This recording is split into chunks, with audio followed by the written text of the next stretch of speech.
রোষানলে পড়েছে ইসরায়েলের ফুটবল দল। ফিলিস্তিনি ভূখণ্ডে গণহত্যা চালানো দেশকে আন্তর্জাতিক ফুটবল থেকে বহিষ্কারের দাবিতে উত্তাল হয়েছে রাজপথ। পুলিশ বাধা দিলে ক্ষুব্ধ হয়ে ওঠে বিক্ষোভকারীরা। দুপক্ষের ব্যাপক সংঘর্ষে রণক্ষেত্রে পরিণত হতো ইতালির উদিনে শহর। প্রতিবাদের প্রভাব পড়েছে স্টেডিয়ামের গ্যালারিতেও। এই ম্যাচের টিকিট কেটেছিল মাত্র ৯,০০০ দর্শক। বাংলাদেশের প্রথম ইমিউনিটি বুস্টার সমৃদ্ধ fantastic happy energy biscuit. Israel বিরোধী বিক্ষোভে রীতিমতো রণক্ষেত্র ইতালির উদিনে শহর।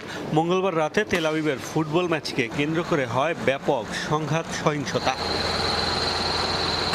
বিশ্বকাপ ফুটবল বাছাই পর্বের ইতালি ইসরায়েল ম্যাচ উপলক্ষে স্টেডিয়ামের আশপাশের এলাকাকে রেড জোন ঘোষণা করেছিল ইতালির নিরাপত্তা বাহিনী। তৈরি করেছিল অস্থায়ী ব্যারিকেড। বিক্ষুব্ধ জনতা সেসব ব্যারিকেড তুলে ছুঁড়ে মারতে শুরু করলে বাধা দেয় পুলিশ। উত্তেজিত আন্দোলনকারীদের থামাতে ছোড়া হয় টিয়ার গ্যাস, জল কামান ও সাউন্ড গ্রেনেড। পুলিশকে লক্ষ্য করে পাল্টা পাথর নিক্ষেপ করে বিক্ষোভকারীরা।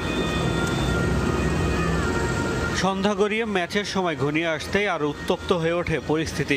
গাজায় যুদ্ধবিরতির চুক্তিকে ভুয়া আখ্যা দেন আন্দোলনকারীরা। স্থায়ী শান্তির দাবি জানান তারা।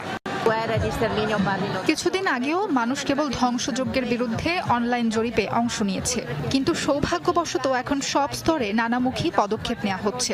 আমাদের এই প্রতিবাদ আমরা চালিয়ে যাব। যে শান্তি চুক্তি স্বাক্ষরিত হয়েছে সেটি একটি ভুয়া চুক্তি। আমাদের এত সহজে বোকা বানানো যাবে না।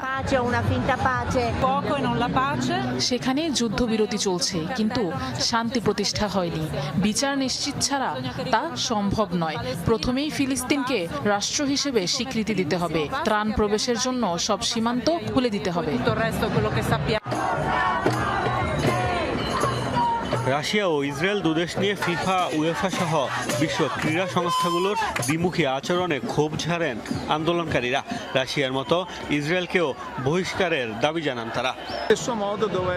আন্তর্জাতিক ক্রীড়া সংস্থাগুলো যেভাবে রাশিয়াকে নিষিদ্ধ করেছে সেভাবে ইসরায়েলকেও নিষিদ্ধ করা উচিত ছিল, কিন্তু তারা এমনটা করছে না। আমরা এর নিন্দা জানাই। আন্তর্জাতিক টুর্নামেন্টে ইসরায়েলের অংশগ্রহণ দেখে মনে হচ্ছে গাজায় যেন কিছুই হয়নি।